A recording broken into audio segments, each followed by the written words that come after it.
Hey, folks, thanks so much for coming to this Games for Change talk. I'm really happy you're here and really happy that Games for Change invited me to do this. So the title is When Journalists Educate with Games, How and Why the New York Videogame Critics Circle Mentors Students and Older Adults. So I am Harold Goldberg, the founder of the New York Videogame Critics Circle and of the New York Game Awards as well.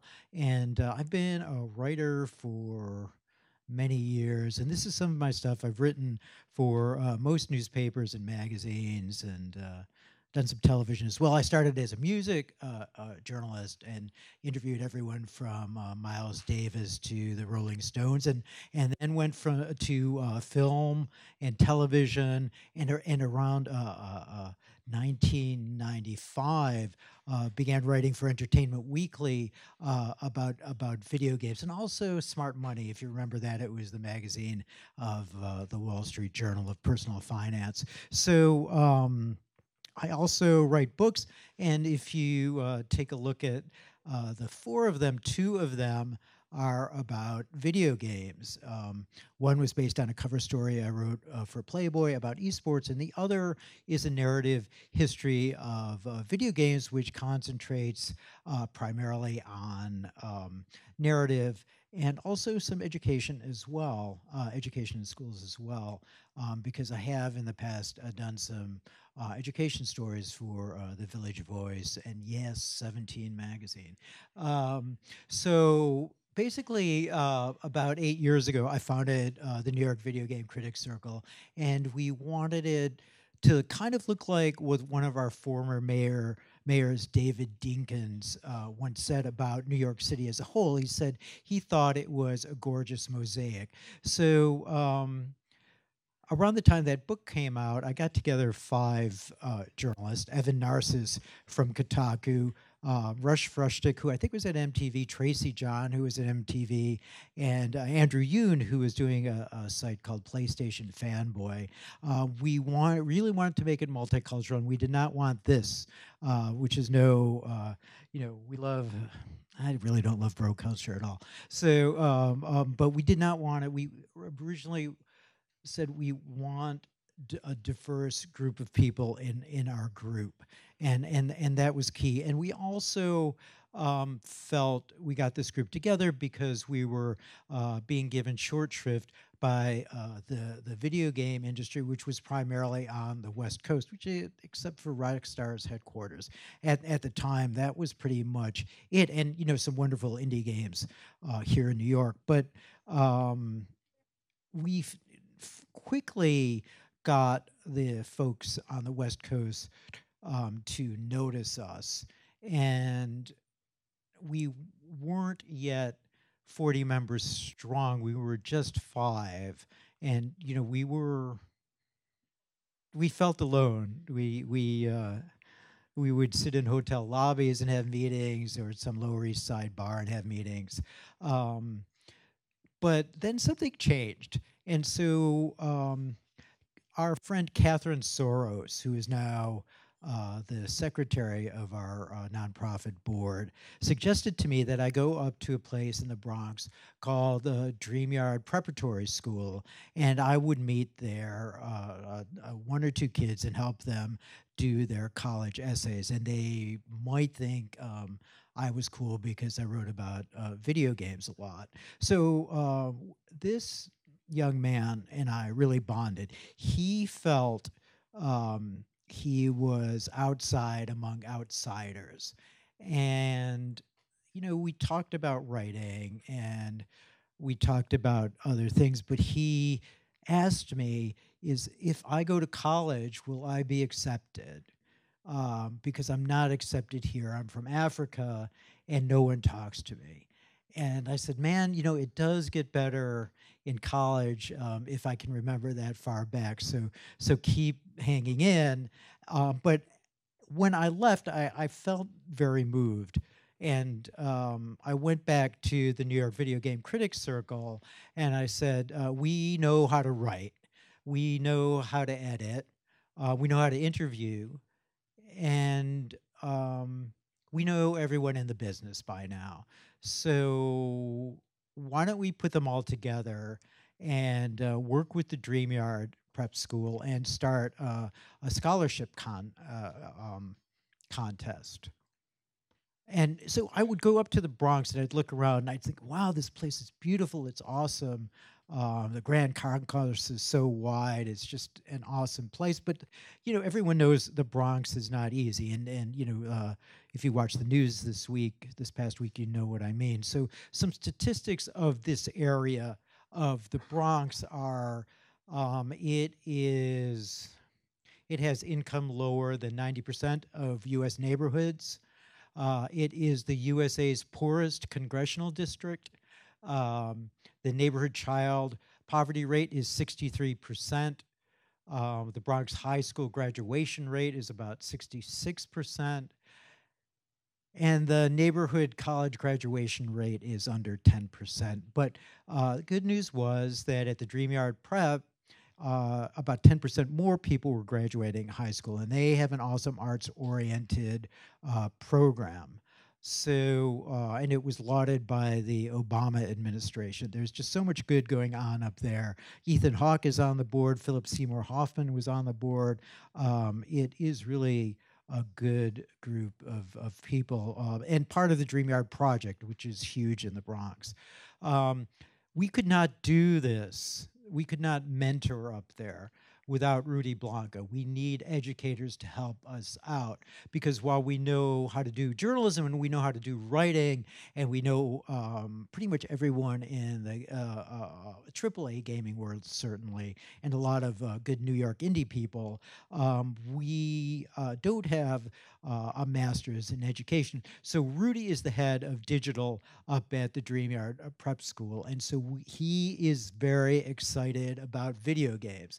I mean,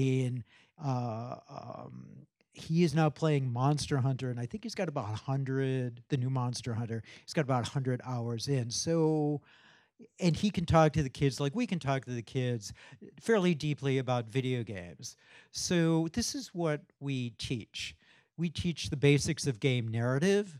Um, we teach the basics of journalism. So that is how to write a lead, how to be very concise, how to write a kicker at the end of the story that kind of brings it all back home, and then also how to create a thoughtful critique in about 600 words.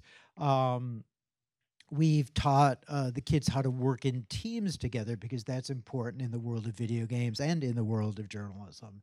And I think one of the primary things we teach is how to communicate succinctly. So when Sean Layden came to speak with us from Sony, he's the president of PlayStation there. He said to me, what these kids really need to do is communicate quickly and effectively, because I can't scroll when someone sends me an email, and they need to know how to work as a team as well, and they need to know how to write. So none of that Sean mentioned nothing about coding, and I think coding is really cool, and I think everyone needs to take a course or two. But what we're telling our students is that you don't need to code to work in the world of video games. You do need a few courses, but if you're a writer, you can write, and if you're a musician, you need to know a program or two, but you don't necessarily need to code. In our first year, again, we taught the basics of games journalism, writing effective games criticism, and one of the portions of the scholarship dealt with maybe 20 of our kids writing 1 to 2 pages of video game narrative. And these eventually would equal either scholarships or paid internship for the students there. This is Kamari. This is Kamari Renitz. She's one of our star writer interns. I say she's 15 there, but the other day she just turned 16. She's here in the audience. And Kamari is great. Kamari, stand up for a second. And I'm gonna give you. Okay. Okay. Can you? This is kind of unplanned, but can you talk a little bit about what you've learned from the circle and our mentoring? Uh, so to begin, my name is Kamari Rennis, and I go to the Dreamyard Preparatory High School. And one of the after-school programs that were given to us was the New York Videogame Critics Circle, and that's where I met Harold.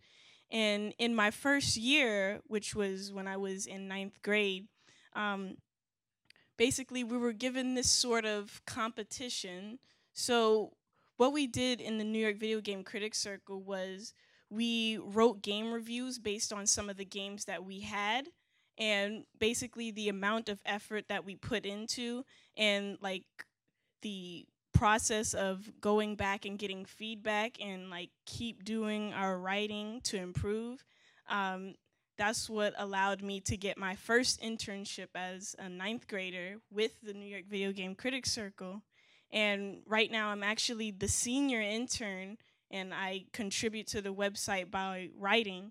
And the whole, the whole process of writing, like I've learned many different like strategies to writing reviews. I've met so many different people from like different heads. I've met people from Sony, like lots of different companies, and that's the like exposure is what's really important, especially when like you're a young kid.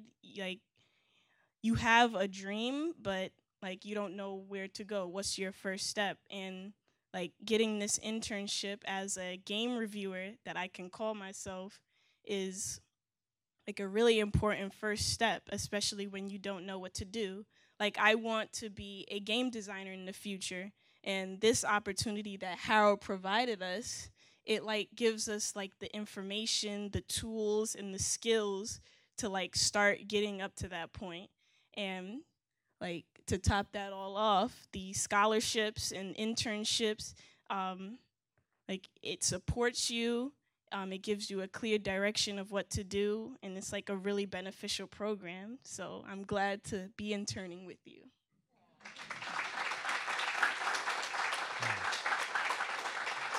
We should just stop now because it's not going to get better than that. So interns like Kamari learn to write well using the games they love. So this was one of Kamari's first reviews, and basically it was she loves Plants vs Zombies, and this happened to go viral. So Electronic Arts saw it and retweeted it, and Kamari ended up interviewing the lead artist in Plants vs Zombies, and at the New York Game Awards, got to meet the creator of Plants vs Zombies. So it's pretty cool, man. I mean, if I was 15 and that happened to me, I'd be kind of over the moon. So we're happy to help. And then the interns also present and talk at our New York Game Awards in January. And so word has gotten out. So Jeff Keighley comes from LA. Jeff Keighley runs the Game Awards, which is a big kind of Oscar-like production. So he comes and works for us for free. So during our pre-show, he interviewed Kamari. It was awesome, and you know, we put Jeff to work, and he likes doing it, and we all do. So as you can kind of see, the New York Game Awards is a Trojan horse for our nonprofit community work. And we put it on with The Daily Show with Trevor Noah. So there people come and spend months really on doing game-oriented humor and videos. And again, they do it for a very small honorarium. We do not have a large budget for this show. You would laugh if I told you what it was. But it really has got kind of taken off in kind of a small way. We have about 150,000 viewers on Twitch, and that's a way to get the fans involved. And it's kind of a lot of goodwill overall. So this year we also had the DreamYard Chorus sing nominated songs in the music category. And if you looked over to the Nintendo executives, one of them had a tear in her eye when she heard the Super Mario Odyssey theme song sung by these kids. So that was pretty awesome too. They also meet their heroes like Bethesda Studios' Todd Howard. Now, Todd was our Legend Award winner this year. And so the interns and also all our DreamYard students as well, not just interns, got to hang with him, and he listened to them. He was very kind and engaging. And I think at some point we'll be able to go take a trip down to Bethesda to see how games are made down there. We just took a trip to Avalanche Studios here in New York, and I thought that was very successful. So that's kind of what happens in the fall semester. So right after the Game Awards happen in January, the New York Game Awards, the spring semester happens at the DreamYard. And so this year we began with social justice narrative. So there were 4 teams creating game levels in Little Big Planet, which is not only has a small narrative feature, but it allows you to create your own little video game. So each team had a freshman, sophomore, junior, and senior on it. And that, it's a collegial atmosphere, but it's difficult for students from different class levels to come together. So you usually don't a senior doesn't hang necessarily with a freshman, and never has it been so. I don't remember that happening in when I was in high school, lo those many years ago either. So it was not always easy for them. I remember one kid seeing one kid who's kind of on the spectrum, just leaving the room and kind of holding his head and sitting on the floor. But then he would go back in and continue. So it did work. And so we're still in the judging process of the levels, but the primary team who wins will get scholarships, and then the second team will get some decent money, and then the third team will get gift cards. So you have this cute little character who's kind of huggable, and he becomes a character in these kids' games that are issue oriented. So there's one about bullying in school, and then there's one about teen depression, and there's one about racism and prejudice. So they're very affecting, and I think it's primarily because they're these cute characters going through these difficult times. So I think they outdid themselves, and they uploaded these levels to Little Big Planet 3 online, so everyone can see. So we also have high-profile industry speakers come to talk about varied pathways to games. So Simon Ramsey from Rockstar Games, and usually a very secretive company that doesn't come out to hang and speak. Simon talked about how he was a surfer and wrote for a surfing magazine and met some rock star people, and they asked him, how do we get into the Australian market? Because Simon was working in Australia. And so he created this awesome dossier about where they should advertise, and he was hired. Now he's a VP, maybe he's SVP right now, but Simon spoke about his pathways, and Sean Layden from Sony came and talked about his pathways, and Naveed Kansari, who does awesome indie games like 1979 Revolution, came and spoke as well. So we do make mistakes, and I think one of them is that whoever is involved, whether it's an educator or a student, they really need to not only be good writers, but also really love games. So if students don't love games, they will not do the journalist thing, which is to be on time with your deadlines. That is key, and also to answer emails. So we treat them as if they are already journalists, and they have to work like journalists for us. So but really it's educators and students, and game industry pros are equal partners with us. And so we are doing hyper-local mentoring through college. So we're not leaving them after high school. we're taking them through college as well. So some of the seniors that are leaving this year will have a Lehman College Video Game Critics Circle or a City Tech College Video Game Critics Circle. And then we still won't leave them there. When they're done with college, we will step in and help them get their first games job or first games journalism job as well. So we also work with older adults, teaching them how to use VR at a place called Senior Planet in Chelsea, which is awesome. And this July, we'll bring a pair of DreamYard students to help mentor the older adults so that kind of a new generation will learn from the older generation and vice versa. So that's going to be very exciting for us. What we've done, we feel can be done in any city. So we're looking into Washington, D.C. and Newark for new urban schools and new critic circles. And we will have a template we would like to share with you at some point very soon. Next up, next year is we're going to mix for that spring semester, we're going to mix poetry and journalism and game making levels, I think, in a new Sony game called Dreams. And so that'll be awesome. And then we'll also have a member of the Kennedy family, high profile member, as a judge, and we'll work with a Pulitzer Prize winning journalist poet as well. So that's going to, you know, we try to kick it up a notch each year, and I think this is going to be very exciting. So, but we need all of you to help, whether you're educators or game industry pros or coders. You can start your own video game critic circle. So we need your knowledge. We need your ideas. We need help from the industry, and we need money too. So you can contact me at Harold Goldberg on Twitter, or at nygamecritics.com, or at nyvgcc on Twitter, or at NY Game Awards on Twitter. And thank you so much for listening to my talk. I really appreciate it. Thanks.